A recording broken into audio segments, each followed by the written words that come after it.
So now that we have sorted out all the problems in the universe, we can turn to more important matters. And the thought was to take up the question of Niji Gyan. Have you heard this word, Niji Gyan? Niji Gyan is meaning original knowledge. So this is a word that Dadi Janki used to mention from time to time because she felt that people were adding and subtracting to the knowledge and changing it, and that was not a good idea. But you couldn't stop people from doing it because in BK you can do basically whatever you want, as you can tell by YouTube. Have you seen YouTube? It's absolutely packed full of incorrect yarn put there by BKs. So there are many attempts to control this, but all are completely unsuccessful.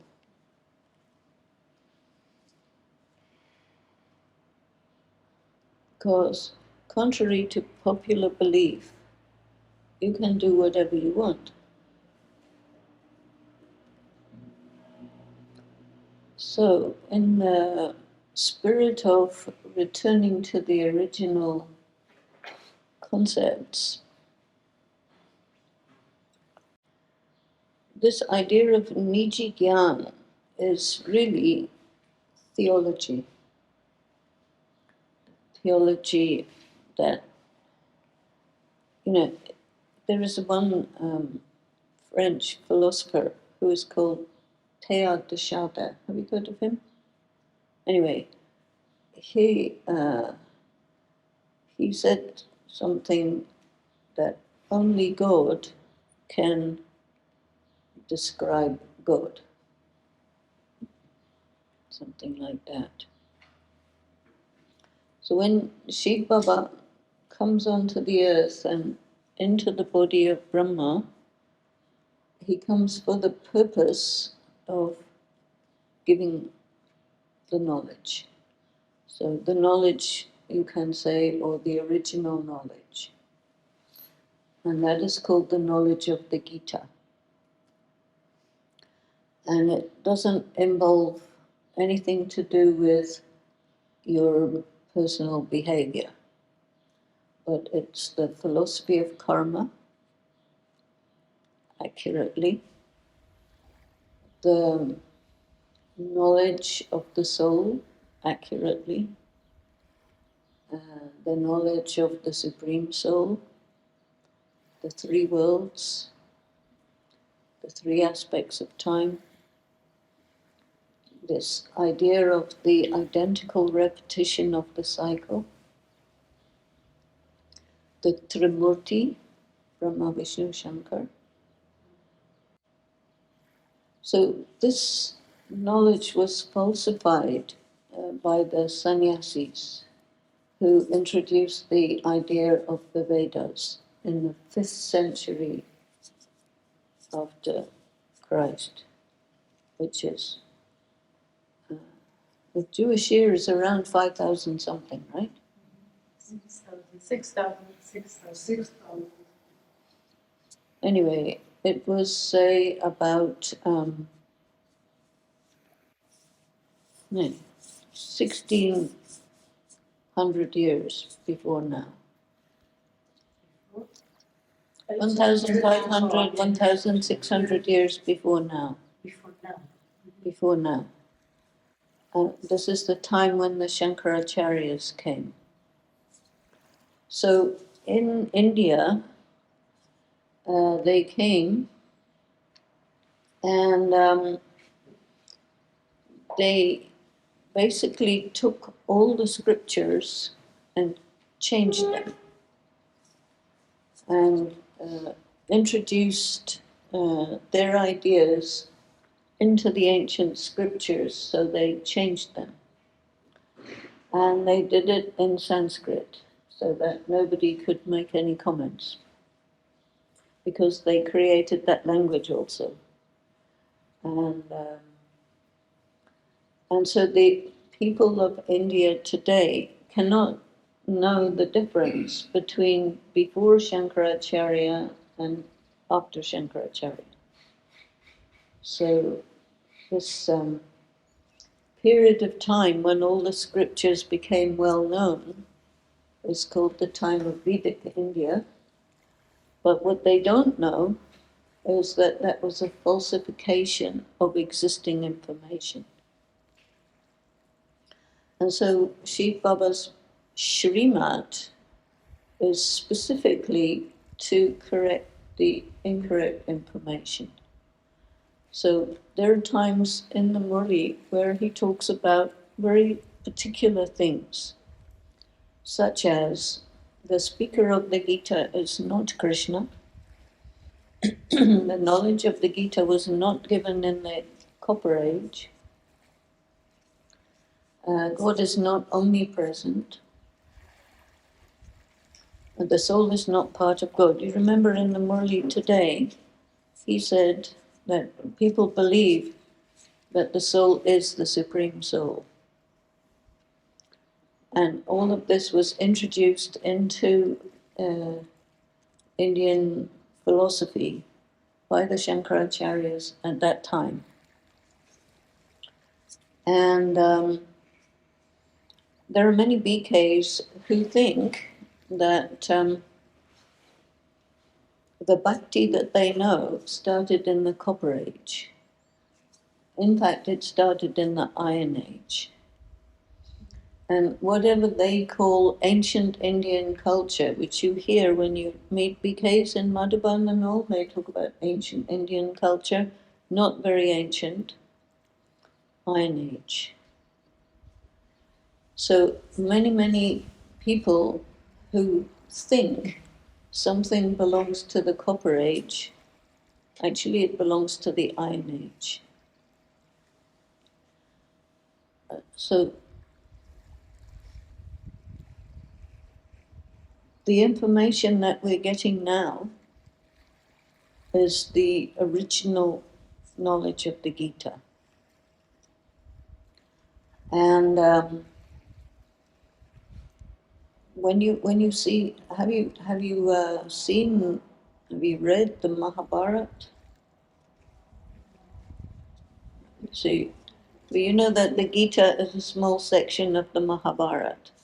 So the Mahabharata is 100,000 couplets, which is something like 10 times the length of the Iliad and these.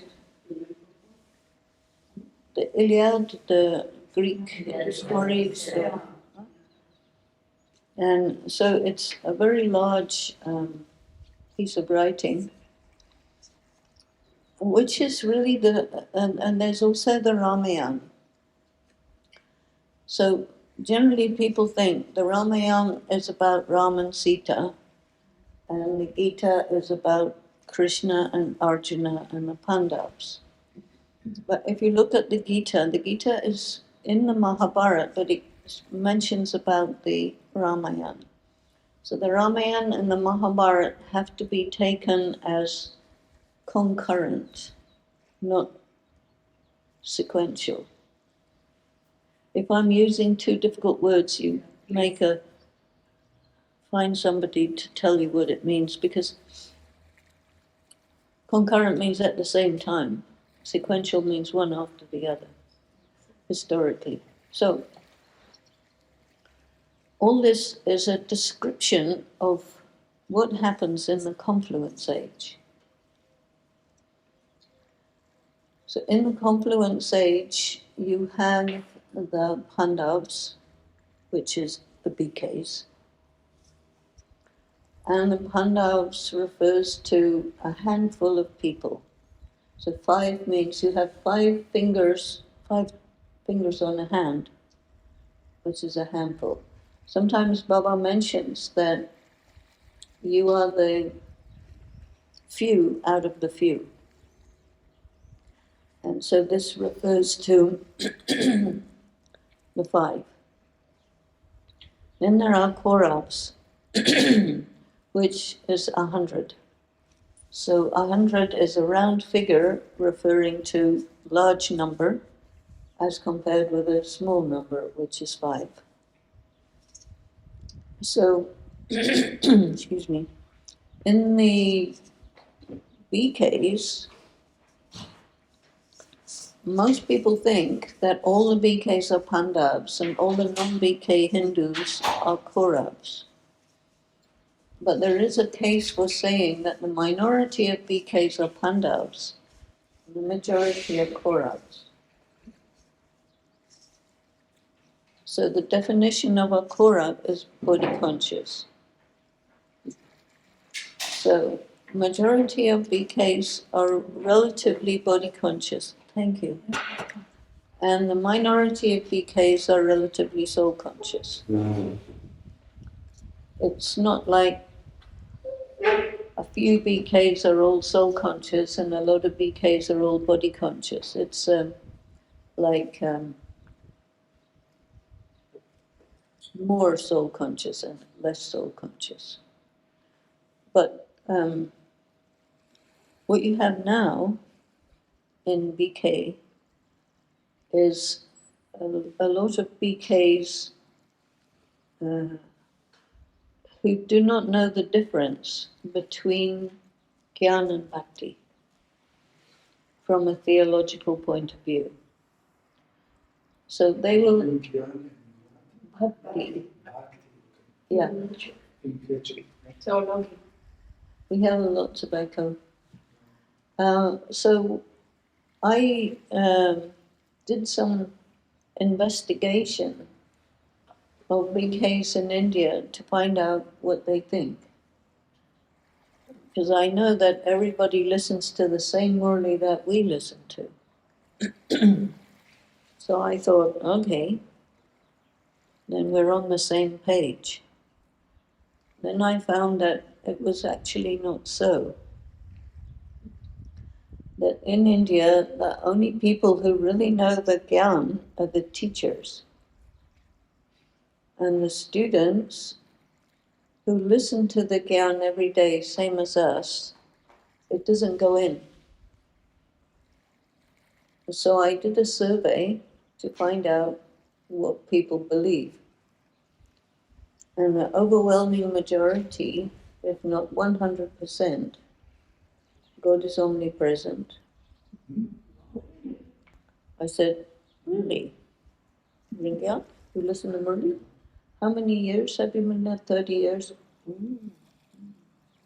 Good. So I thought, this is interesting. And so only really the teachers understand the Gyan. So when you hear in the Murli that Baba says, if you are speaking the knowledge to somebody else, then only we know that you know it. If you are not teaching, then we know that you don't know it. This is because of this reason, which you would not be able to imagine. So this is intriguing, you know. If you come into Gyan from a different religious background, then you either get it or you don't get it, because it is so completely different from the concepts that you were raised in. So how it's possible for us to recognize Baba and recognize the knowledge is because it's already in the soul. And when you hear the knowledge or you see the original pictures, not any other kind of pictures, you see the original pictures, you say yes. And so Baba says that these original pictures are mirrors. So when you look at a picture, you see yourself. You say, yes, I'm one of these. And on what basis? No basis. accept that it's in the soul already. Because it is not possible to recognize Baba and Gyan if it's not already in the soul. So that's pretty amazing, right? So, Krishna, why did they put Krishna as the god of the Gita and when? So this was not done by the Shankaracharyas. They did not do this. This was done about 200 years in the past from now. It was a recent thing. And this was done because there were people, scholars, politicians, not politicians, but like people who understand the philosophy of politics. These people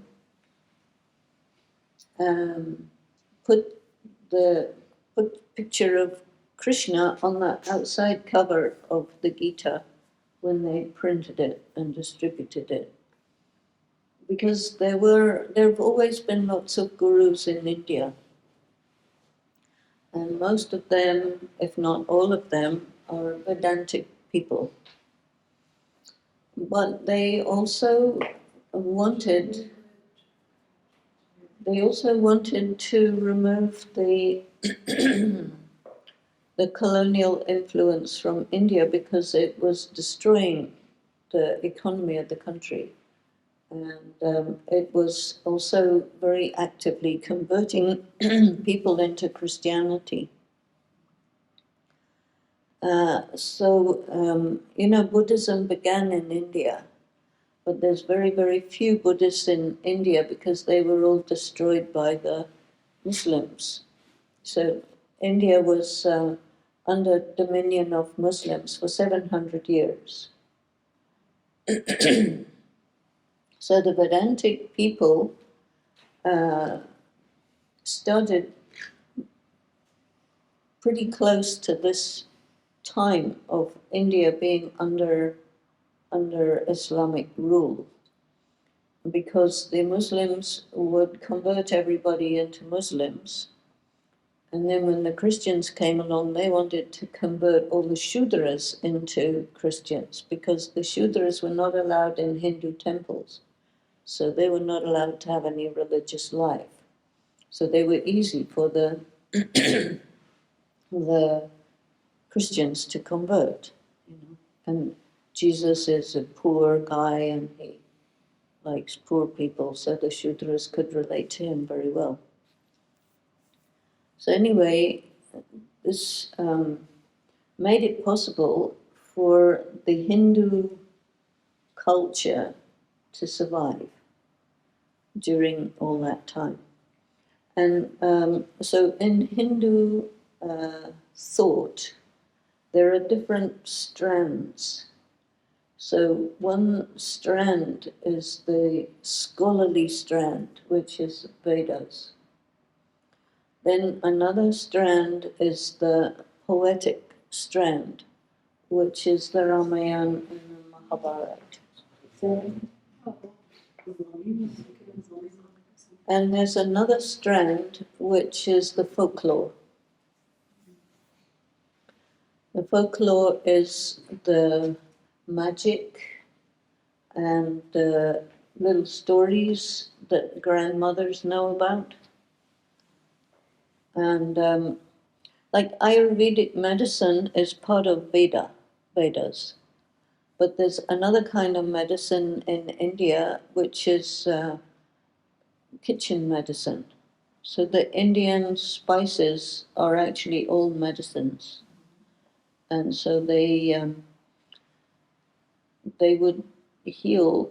It was always the grandmothers who were the doctors, and they would do that. So this idea of Krishna going on the cover of the Gita was because the Hindus were non-violent.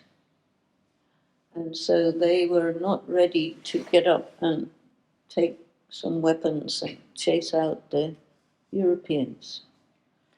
So Krishna had this discus, the swastika, right? And this is a weapon which is very good for cutting off people's heads. So they made the story that Krishna cuts off people's heads and he's God, so let's go. Take out anybody who is foreigner. And then, Gandhi came along and said, well, we should try satyagraha.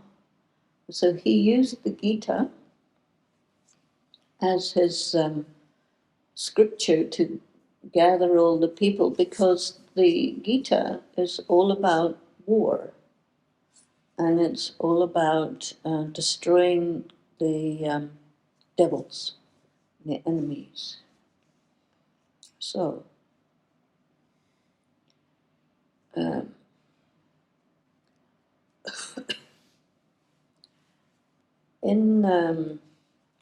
if you look at the history of Brahma Baba, so you know that he was a worshipper of Narayan, and he was Sindhi, and the Sindhis are half Sikh and half Hindu.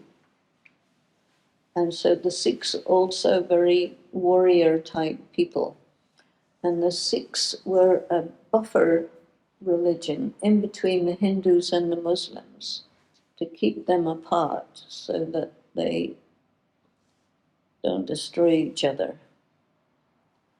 And so the Sikhs, sort of with a military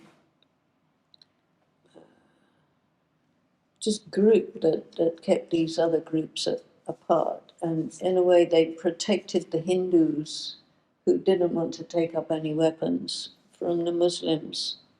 And so this is there. So in the folklore belief, which is also connected with all these gods and goddesses and everything, the belief was that if you get a vision of Vishnu, then it means you are God and you have reached the highest achievement. So when Brahma Baba got a vision of Vishnu, who said to him, I am the four-armed one, and you are also, he thought he was in the context of omnipresence of God, right? He thought, here's God, who, according to the idea of omnipresence, God can manifest himself in different forms. And Vishnu is one of the manifestations of God. So here's God manifesting himself, saying, I am God and you are also God. So this fitted in just fine with the existing Hindu beliefs. So then he thought, I am the enlightened one, like the Buddha got enlightenment and like this. So he thought like this. And and the BKs came into Gyan by visions, pretty much all of them. And they used to get visions of Krishna or visions of Brahma Baba. So Shiv Baba has to scratch his non-existence head and think about, how am I going to communicate with these humans who have got everything so completely upside down and backwards? This is an issue, communication question. So the most powerful and impactful thing you can do to a human being is give them a vision. And you know that Shiv Baba says that he keeps the vision key in his hand. Because if you can go around giving people visions, you're sorted out very quickly for the rest of your life. But that was not his plan. So now Mama didn't get visions. So Brahma Baba saw the vision of the destruction and the vision of the golden age. And he felt that there was a power who was communicating with him, but he didn't know what this is. And it took a long time before the Gyan itself was clarified. So it was a shifting over from the bhakti that people knew to Shiv Baba saying, I'm Shiv Baba, you're Brahma Baba, she's Saraswati. These are the guys, they can get nice deity names, and let's make Prajapita Brahma Kumari Spiritual University, and off we go. It took a long time before that happened. I saw one time a Murli from 1942. Nothing like any Murli you've ever seen. There is a poem by, I think it's by Rabindranath Tagore, which is called Gitanjali. Have you come across that? Yeah. Very, very beautiful poem. So the Murli was more like that. What's the name? No, that's also the name of the poem. Gitanjali. And Gitanjali means a little drop of the song. The song like a drop.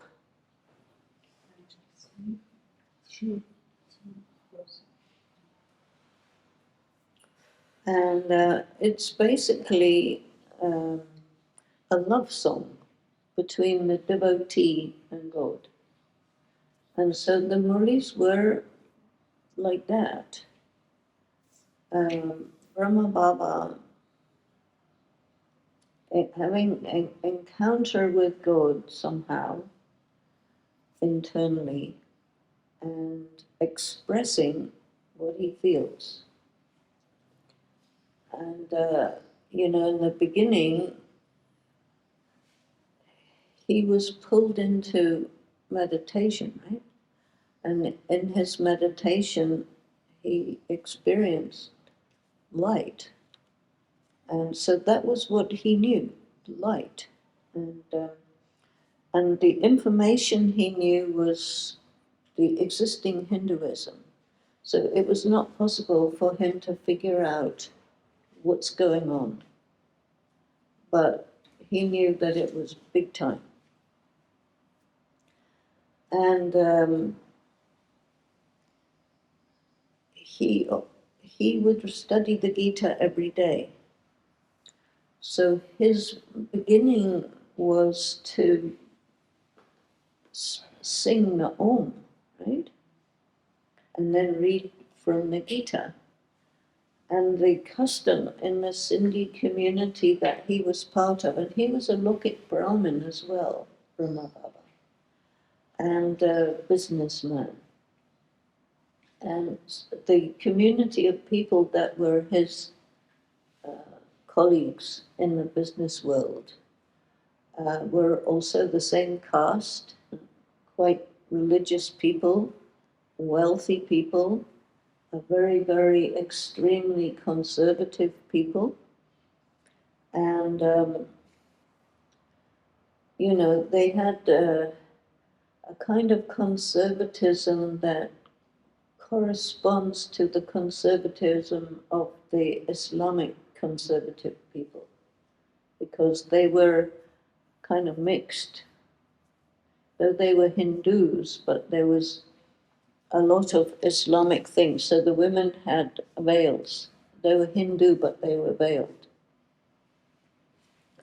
And so when he would sing the Om, many people would get visions. And so they wouldn't understand what these visions mean, but basically their visions would be of Krishna and heaven. And so they were very, very powerful, impactful visions, and very attractive, very beautiful. And when you get a vision like that, it's impossible to forget it for the rest of your life. Impossible. And so it's very, very powerful. So they were pulled to Brahma Baba by Shiv Baba, and they would very often see him as Krishna. So then he thought, I am Krishna, and Krishna is God, therefore I am God. This is an example of faulty logic, because Krishna is not God. So yes, he is Krishna, but no, he is not God. So eventually Shiv Baba had to make this clear, and slowly you got a separation between Shiv Baba and Brahma Baba when Shiv Baba was speaking to him through the one sister by the name of Pushpa. And so the Gyan came slowly, very slowly. And he would say, I am the Supreme Being, and I come in your body and I talk through your mouth. But, you need to know that you are you and I am me, and there's two of us here. And so best way to know that we're not one and the same person is I take somebody else's body and I talk to you through that girl's face. And so they kept her, Pushpa, very, very high and beautiful clothes and food and all of this because Shiv Baba was in her until he wasn't in her anymore. And then she didn't like that, naturally. So, you have in Gyan this phenomenon that sometimes you will be put up and then drop down. It's, one of those mysterious wonders that we have. So you have to handle that when it happens, if it happens, which one of these days will happen. Anyway, so just so that you know, this knowledge of the soul being a point of light came only in 1963. So from 1936 to 1963, they did not know the soul is a point of light. They did not know Shiv Baba is a point of light. And so the knowledge was given slowly, gradually, moving out of bhakti into Gyan. The pictures that we have, the Kalpa tree, the Trimurti, and the cycle, all of these pictures were given in vision. The Lakshmi and Narayan was created by Mama, and the ladder was created by Brahma Baba. But the others were given in vision. So the first one that they got was the Trimurti. And so it was Brahma Baba's face, Brahma Baba's face, Vishnu, Brahma Baba's face, Shankar. And the pictures that you see these days are Brahma Baba's face and then some different Vishnu and some different Shankar. But the original ones was very, very clearly Brahma Baba's face in all three. So it was very clear that the three images refer to one person. And they are also reflected in some of the Hindu philosophy, which talks about threefold effort. And so Brahma Baba was quite knowledgeable about Hinduism, and it was customary in his community for the education to be done by the gurus, not school. So Dadi Janki had an education, 2 years of normal school for ABC 1, 2, 3, and all the rest was gurus and pilgrimages and scriptures. More than all the other dadis, Dadi Janki knew the scriptures upside down and backwards, A to Z. And that was very important for me because when I was studying with Dadi Janki, I needed to know every last thing. I needed to know, I had to read all the Indian scriptures because I had to know what is the background of this. And I had to have a bridge between Gyan and Bhakti, which she could do very well because she knew. So this was really very important because then you have the context, you see. Because Gyan from Shiv Baba is given in the context of the Vedanta, of the Mahabharata and the Ramayana. Then you have the Upanishads, you have the Shastras. So in the Murlis, they always translate the word Shastras as scriptures because it sounds the same, but actually the Shastras is a particular group of scriptures. And because the Indian scriptures are so many, you have different scholars which are specialized in different sections of the scriptures. And then you also have the Bhagavad. So the Bhagavad is all the detailed stories about Krishna, which is not the same as the Bhagavad Gita, which is only the part about the knowledge, the Gyan, Gita knowledge. So sometimes people get those things mixed up because they have the same word. There's Bhagavad and Bhagwat. So it's just one letter different. So the Bhagavad is like 30 scriptures, all about Krishna. The Bhagavad Gita is one little tiny scripture, which is a section of the Mahabharata. So the Gita is 700 lines, or couplets, so 1400 lines, from this 100,000 epic. And all of it is symbolic. And the Ramayana also symbolic. But the people, the normal Hindus, they consider it to be real stories about real people in a particular time. So historically, they put the Ramayana in the Silver Age and the Mahabharata in the Copper Age. So when Shiv Baba tells the Gyan, he says, this is not possible because the result of the Gita is Satyuga.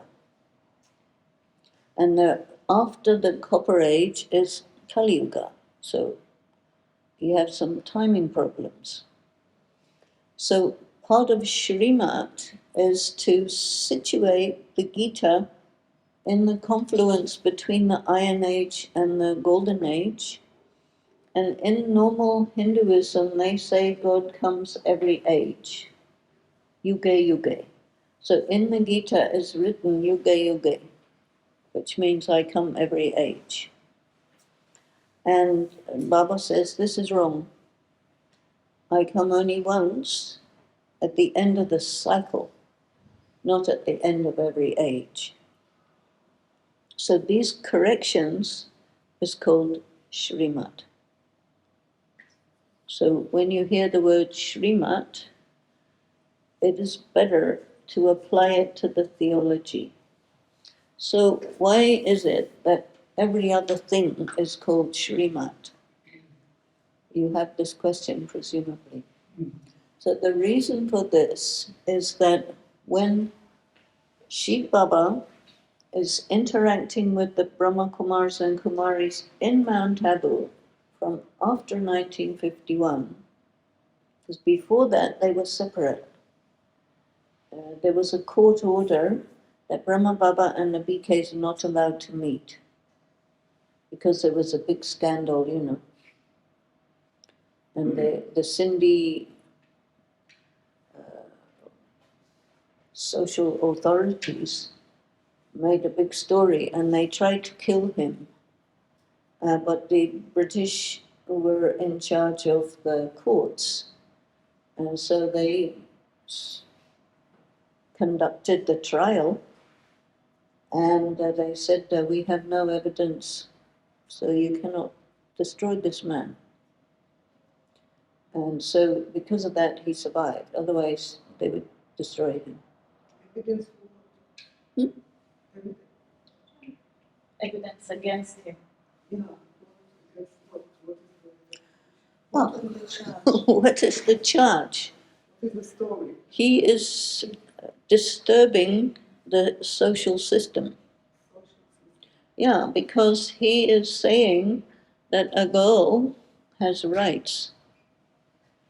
And they are saying, what? Who gave you that idea? A girl does not have rights. She cannot decide whether or not she has a child, with whom she has a child, under what circumstances she has a child, whether she has to abort that child or not. Even all of that was not her right. And she definitely does not have the right to her spiritual life. She does not have the right to remain single. She does not have any right at all. She is an item of property similar to a cow or a donkey or something like this. She's a piece of property. So because the girls were saying, sorry, no sex, no meat, no alcohol. They were not allowed alcohol anyway, but no meat. And so they said that's absolutely impossible for a girl to even open her mouth in front of the patriarch or the father of the family or anything. So if the girl is saying things like this, then that's the end of the world has come. And this is Brahma Baba doing magic. And he's hypnotizing everybody. And that was the charge, you see. And then what happened is that Shiv Baba would hug the people. They would come in his lap and he would hug them through Brahma Baba and also Mama, so that they would experience the love of Shiv Baba. Even I had a hug from Baba one time. Very nice. But, so they said this proves that he is, having sexual activity with them, you see. And so the British authorities checked all this, and they did not find any evidence. So they went into the houses and everything. And because, first of all, the problem was in Hyderabad, then they moved to Karachi. So in Hyderabad, Hyderabad, Sindh is pretty much the next door village to where the Taliban come from. So it's totally that kind of social mentality. And even though the Talibans are Muslims and these are Hindus, but the social attitudes are not very different, especially in regard to women and girls and rights. Nobody has any rights. So he had to leave. And when he left, few people left also. They escaped. There were many, many efforts to prevent all this, and there was a lot of torturing of the girls. They would put their hands under a chair and sit on the chair and squash their hands, this kind of thing. Some were killed in other ways. Some were locked up in dungeons, and all sorts of things happened. And they would find ways to get them released to the people somehow. But anyway, in Hyderabad, Brahma Baba had enough money to buy houses and put them, and Mama was put to look after everything, and Brahma Baba went somewhere else. And there was one period of time where Brahma Baba, imagine if all of a sudden some huge, enormous, big light comes, lands in your body, takes over and causes major disturbances, and you don't know what's going on. So he went to Benares to figure out what's happening. And you know these stories, I presume, about how the Guru said to him that, I'm sorry, but I do not have the power to give you this vision. This is what he thought. The Guru had given him the vision. He had 12 gurus, right? So he was a pretty religious man, but he was unsatisfied. One guru after another was not enough. And by the time this happened, his guru was completely incapable of explaining this phenomenon. So he went to Benares, which is the headquarters of Hinduism, to find out if anybody could explain what's going on. And so nobody could. And there he had more visions, you see. And so these visions were very disturbing, very elating, and very distressing, because when he saw the destruction of the world, he couldn't bear it, to see this much human suffering. And, there is this quite well-known statement that is attributed to Brahma Baba, that there was a power, and he told me I have to create a new world, but he didn't tell me how.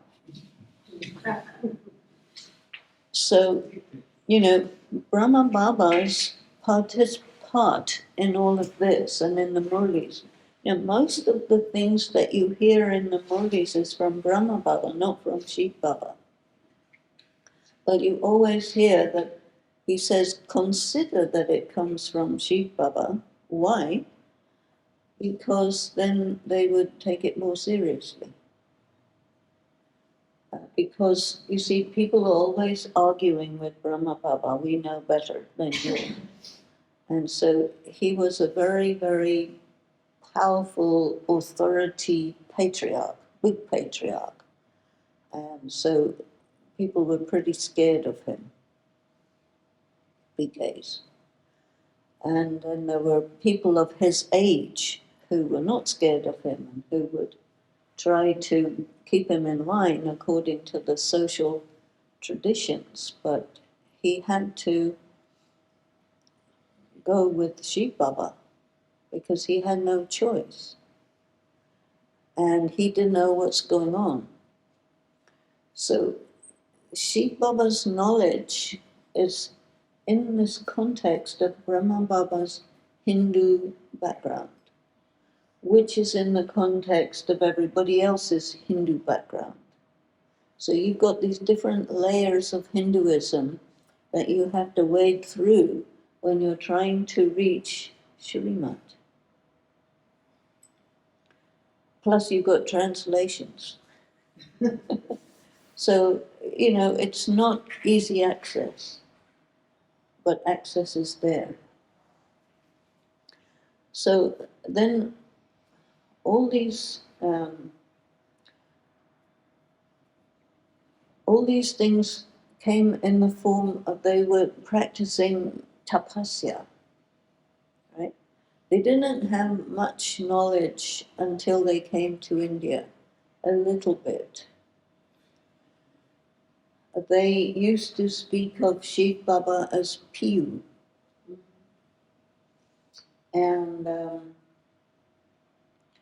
then gradually it became clear that this is Shiv Baba, this is Brahma Baba, this is Mama, who is Saraswati.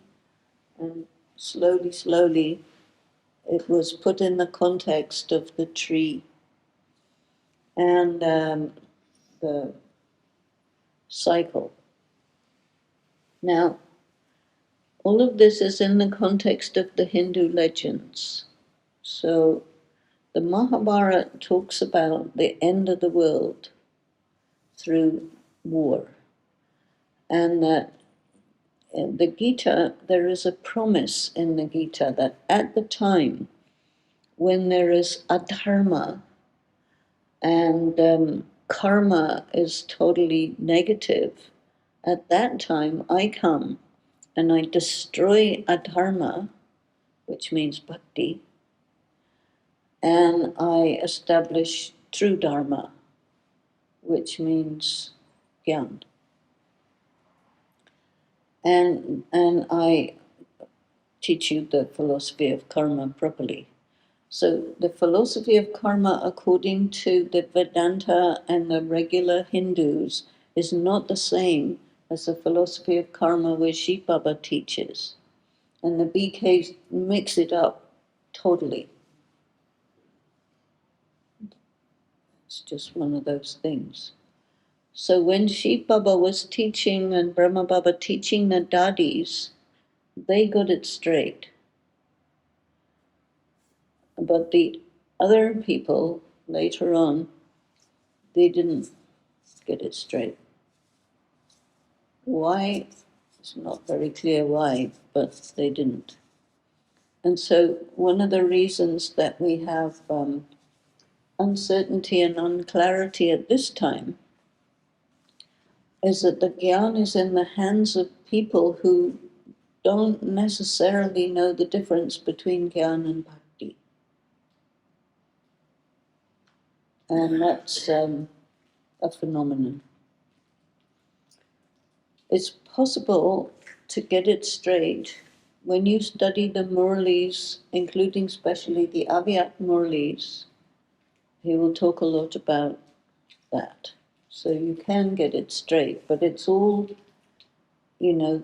all these Murlis are a huge piece of paper, lot.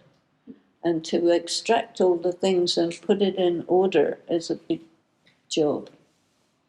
But you see, when Brahma Baba was talking to BKs individually and giving them advice, this was called Srimad. Because mat actually means ideology, but it's also used like the word advice. So in the Gita, God is giving instructions to Krishna. Basically, he's saying, stand up and fight, and don't fool around. And Krishna is saying, ooh, no, Arjuna, ooh, I can't do that. Because he's arguing that the social traditions say like this, and you are saying like that, so I can't go against the social system. And God is saying, well, guess what? I'm God, so you know what? I'm higher than these man-made social systems, so you have to do what I say and not what they say. And so Arjuna, the entire Gita is arguing until finally he says, okay, you win. And this is what was happening between BKs and Brahma Baba all the time, because they are in the context of the Indian social systems, which requires this thing, that thing, and the other thing. And then they would come to Baba and say, I have this problem because I'm under pressure from my family to do like this. And then he would say, this is how you handle it. And BKs call that Srimad.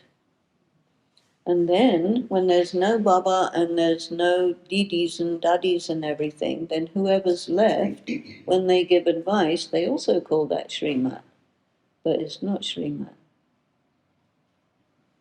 But it gives them authority when they say that.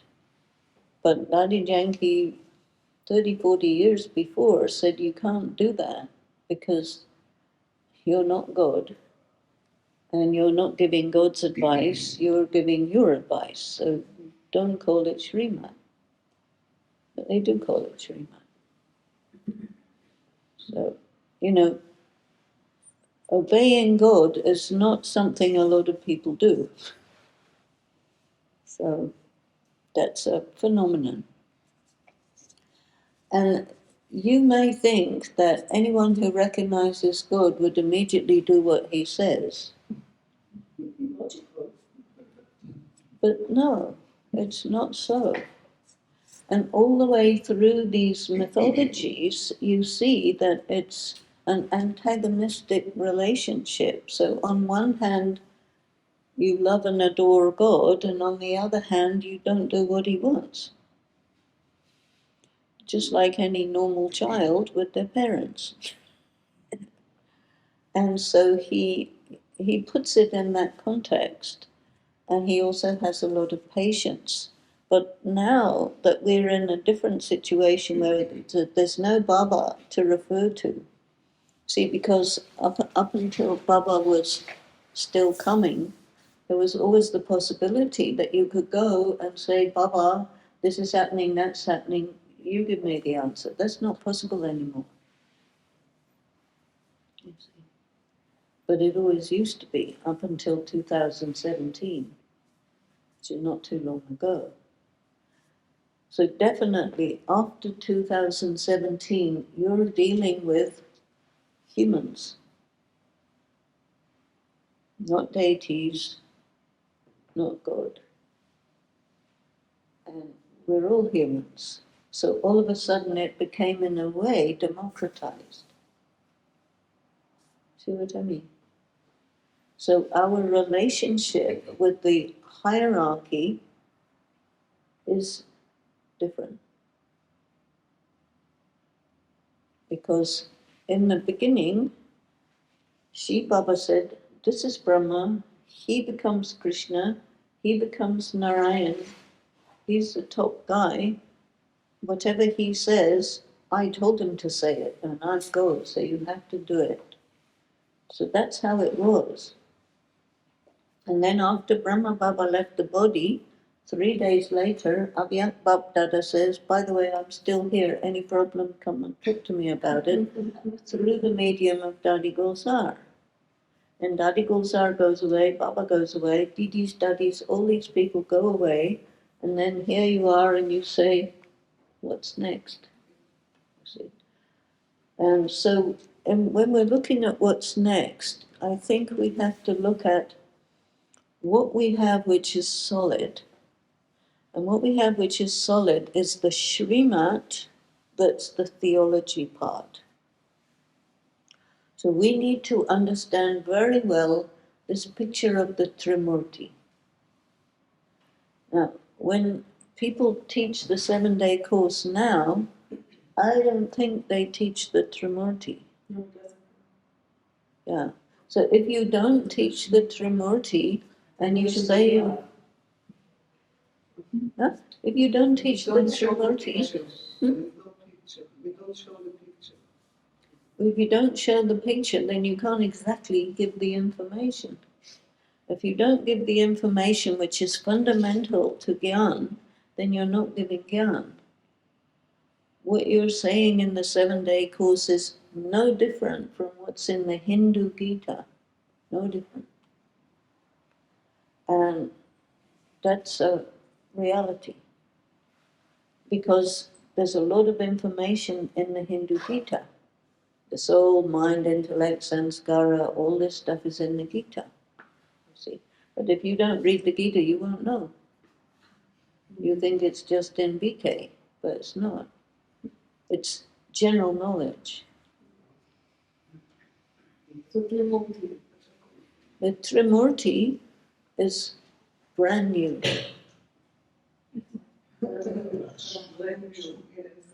So the Trimurti is extremely important, and it's quite difficult to understand it, but it's possible. And when I came into the 7 days course, they were teaching the Trimurti, but they were not teaching it very well. So it took me a lot of time to extract the information from the daddies and get it, because they didn't understand it all that well, but it can be understood. And Even in the West. Hmm? Even in the West. if you are a human being with an intellect and you're a deity soul, you can understand it regardless of your local religious background, because it's inside the soul, you see.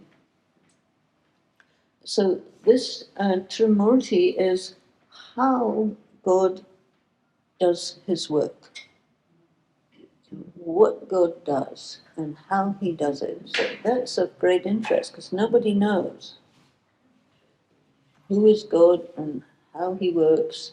So he says, the Trimurti is a reference to you. It's a reference to Brahma Baba. It's also a reference to all Brahmins.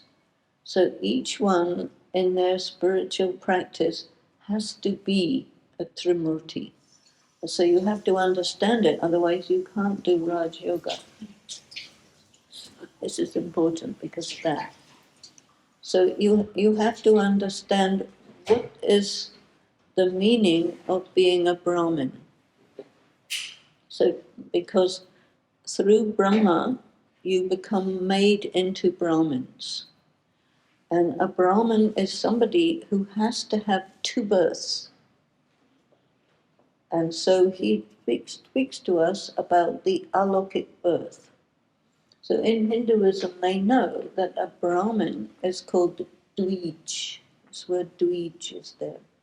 A Dvij means somebody who has taken two births in one body. Now, nobody can understand that. But, when you have your bar mitzvah or your bat mitzvah, this is something like that. You are purified, right? And put in water, put in white, and something, now you're fixed, right? And so when you understand the knowledge and you recognize that this is God talking to me through the mouth of Brahma and saying, you are my child, and you say yes, that's adoption done on the basis of recognition. So you have to recognize Baba as an individual and recognize that the Gyan is correct and that it is from Shiv Baba spoken through the mouth of Brahma to you, and you are therefore no longer who you were. You have changed your identity because now you are directly connected with God, who, because of the existence of Brahma Baba, has become your grandfather. Before Gyan, he's your spiritual father, but he's not your grandfather. Once he speaks to you through the medium of Brahma Baba, you get born through the mouth. That means you're born by words. And it means that your relationship with Brahma Baba, as he's a male, he's your father, which makes Shiv Baba your grandfather, which makes you have a right to the inheritance. So a Brahmin is one who has a right to the inheritance, who has taken birth through the mouth, who has recognized the knowledge and recognized Shiv Baba through Brahma Baba. Secondarily, you live according to certain niyams. Niyam. So all these things, what you call Shrimat, is niyam. So niyam is the codes of conduct, the principles and all that. Vegetarian, all celibacy. Disciplines. These are called parhez. Parhez, which means restrictions. So, It's very short. Restrictions in Hebrew is difficult word. yeah, well, it's a difficult thing. All of a sudden, you've got to be celibate the rest of your life. That's a restriction. You've got to be vegetarian, and so every so often he talks about fasting, right? So in religion, you have certain periods where you do fasting and celibacy and things like that. Like the Muslims in Ramadan, they do all this. And I'm sure in Judaism there is something, but I don't know enough details. Yom Kippur, yeah. And in Christianity you have Lent. And it's all basically the same thing, that for 1 month in the year you follow the restriction. The rest of the time you do what you want. So that's manageable. 1 month, okay, no problem. But For you're Jewish people, it's 1 day. No, but it's 24 hours, it's full for them, it's like during the months.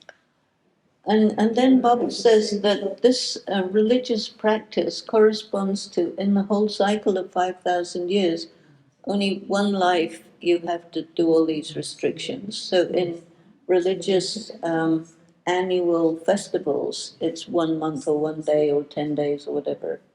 And so there's a correspondence. So in the original Gyan, he details the correspondence between what happens in the whole cycle and the activities of the confluence age, which is full on for your whole life. And many people say that is Shrima. It's not Shrima, it's Niyam, it's Pares, it's restrictions. Srimad really is the ideology. And once you start using a word which refers to something to refer to everything in the whole thing, then you create blurring. You remember I was talking to you about the blurring of the yagya and the organization. So there's a lot of blurring. And people did that because they thought it was impressive or they thought it was more powerful or whatever reason they had for it. But in reality, it created blurring and lack of clarity.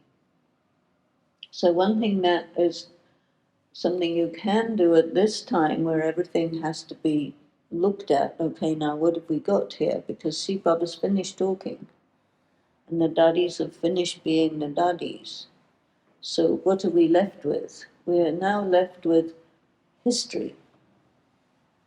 And so you have to make something of that history, you have to organize it so that you've got it what it is. Like, for example, at some point somebody wrote the Torah, right? And they had to get it right. And they made a rule that don't change any commas or full stops or anything, because if you do, you make it all wrong, right? These are the rules. So we're in a similar circumstance where we have to have it right. And the context is Hinduism doesn't have it right, and BKs have it all mixed up. So that means all the work that Shiv Baba did to clarify everything has been put in the blender and mixed up, and here's your soup. So what's in the soup? Oh, well, just have the soup, you know. But what we're doing is saying, okay, this is bhakti, this is gyan, this is where it's blurred, this is what it is, you know. This is Niji Gyan. And Dadi Janki wanted people to have Niji Gyan because she said if you get it right, then you can work with it. If you don't have it right, it's very difficult to work with. So in the Trimurti, there's all the details about Brahma and what it means to be a Brahmin, including all the dress code, etc. And most of the details of being a Brahmin are an interface between BKs and high-end Hinduism, because the Hindus are very focused on dress code, language, what time you get up in the morning, do you look like you're meditating, you know. So BKs tend to focus on the physical looks of spirituality. But actually, spirituality is nothing to do with those things. And Baba says you have to eat karma yogis. Karma yoga has no connection with sweeping the floor.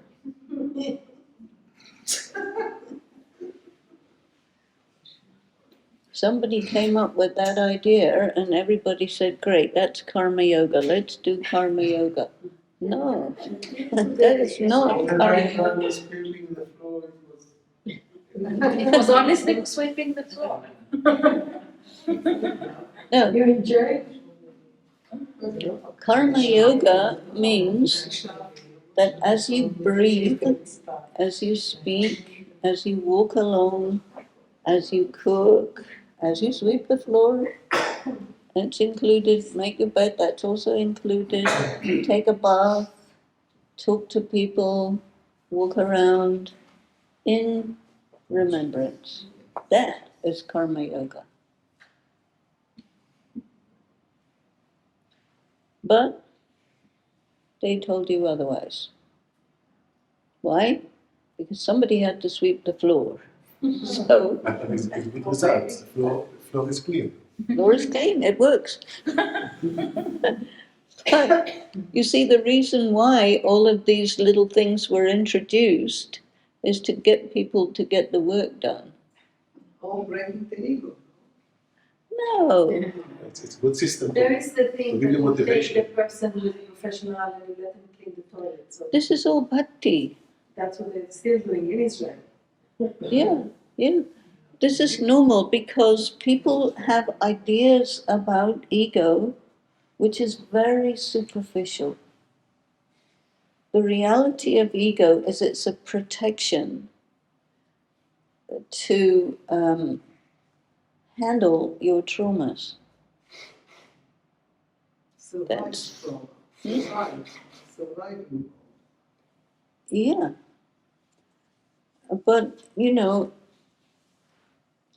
so they think that if you are important, you will have, and there are people like that, lots of them. But here, your ego will not take that form.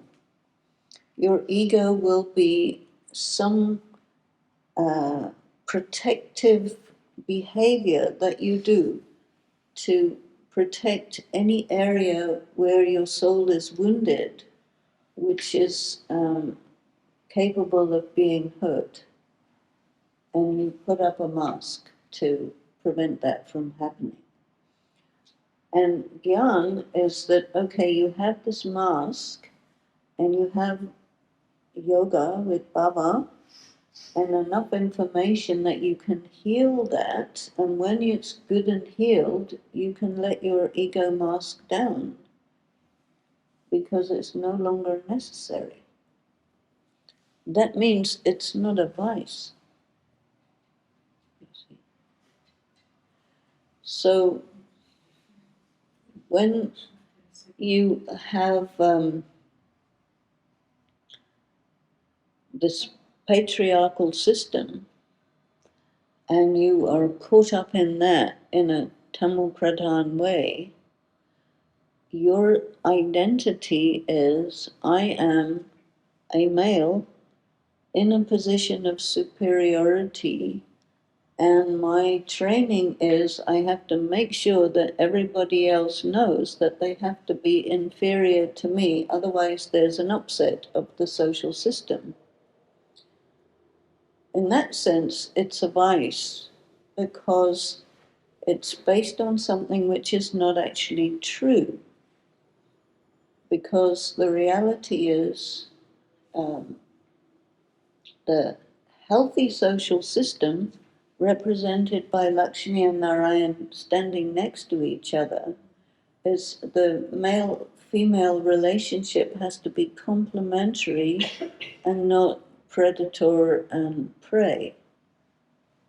You see, so when it's predator and prey, So that's a vice.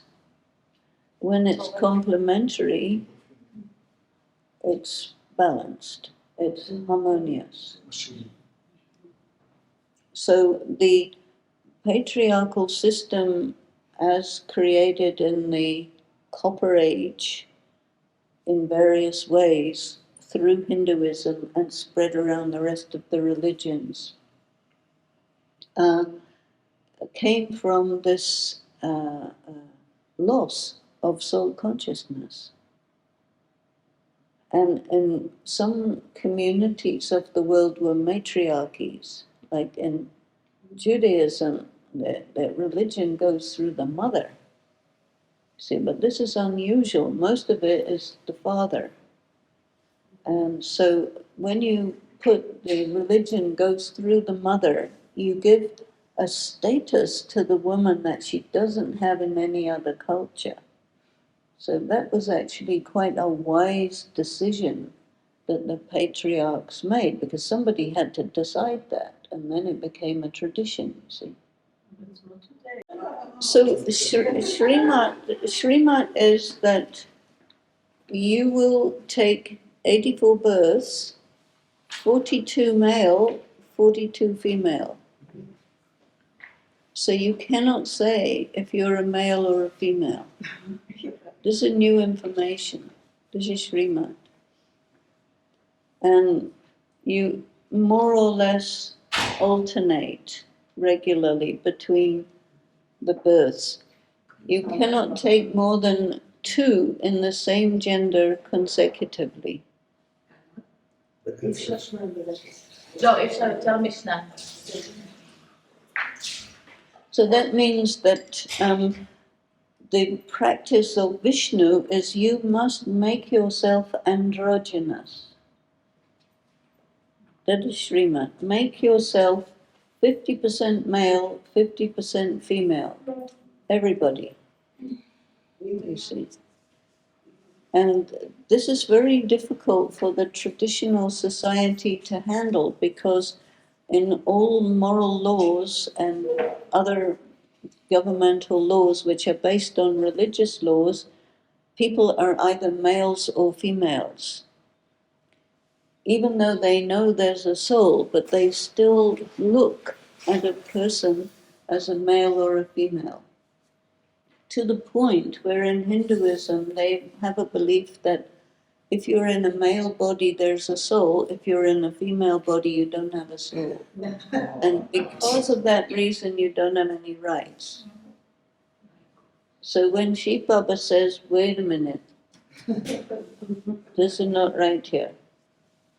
Every body is operated by a soul who is genderless.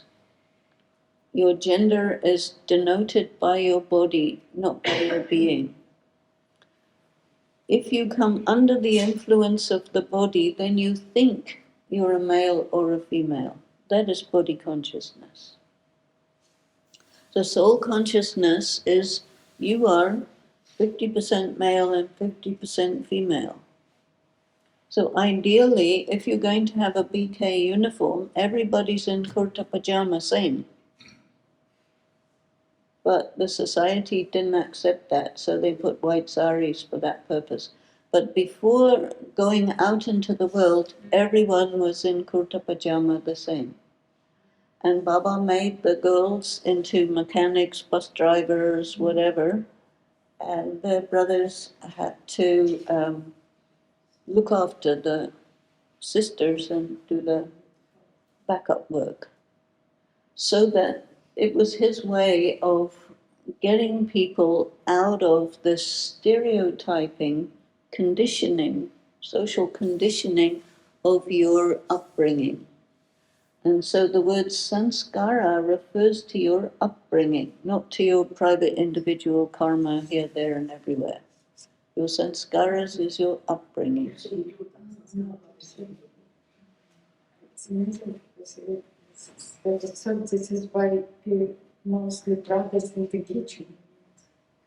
No, brothers are in the kitchen because you try and stir the. Muscles. You need muscles, yeah. And you know how heavy they are, 100 people's soup in one pot.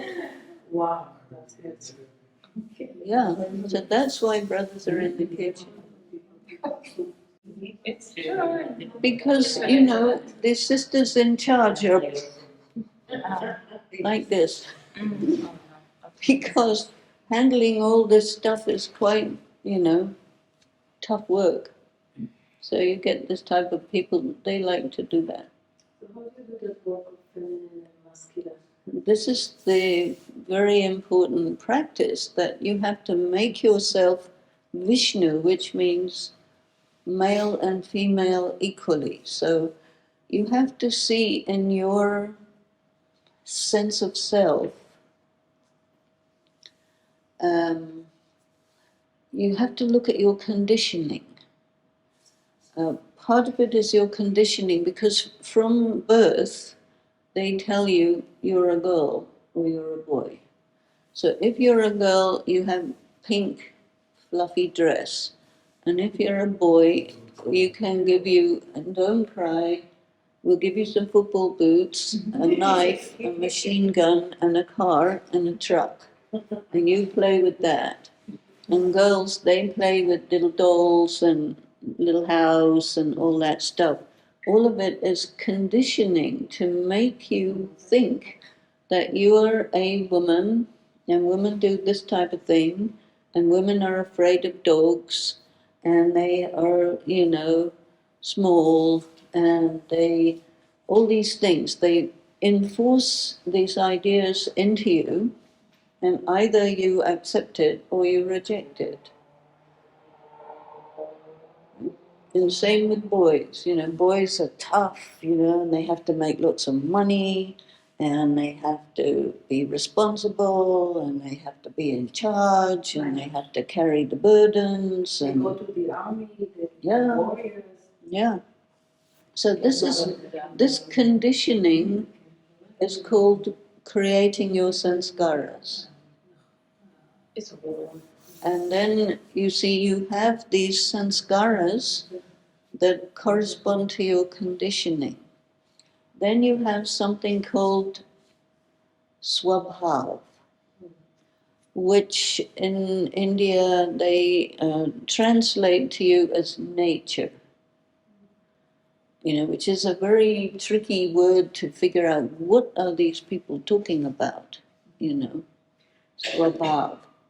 So it is what you feel that you are independent of your upbringing. That is swabhav. So when you're going deep inside and trying to figure out who you are, there is a certain feeling about yourself.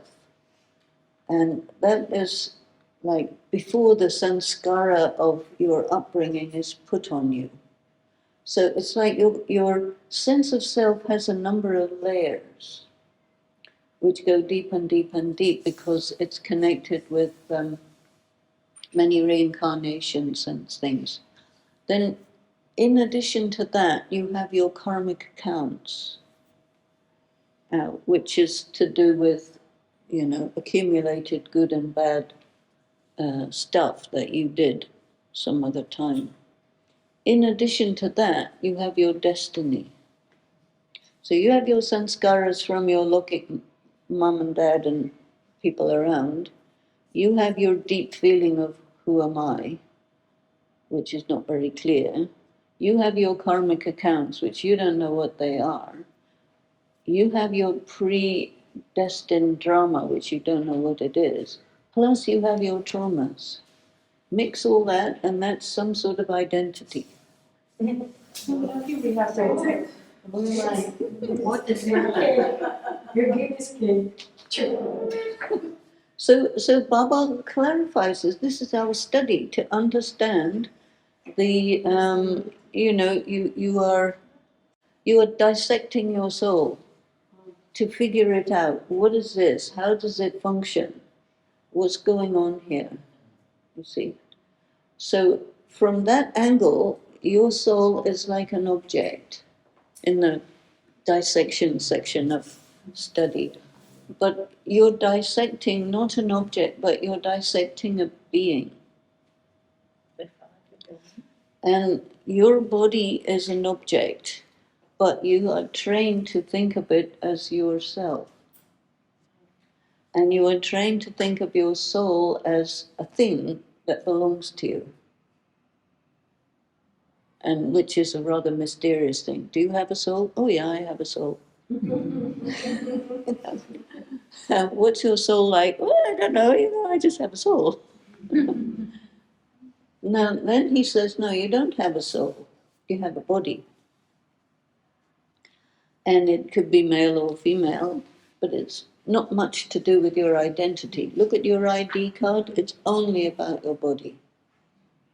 Your color of eyes, color of hair, how many meters you are, how much your weight, blood type, Your mother's name, father's name. all this stuff.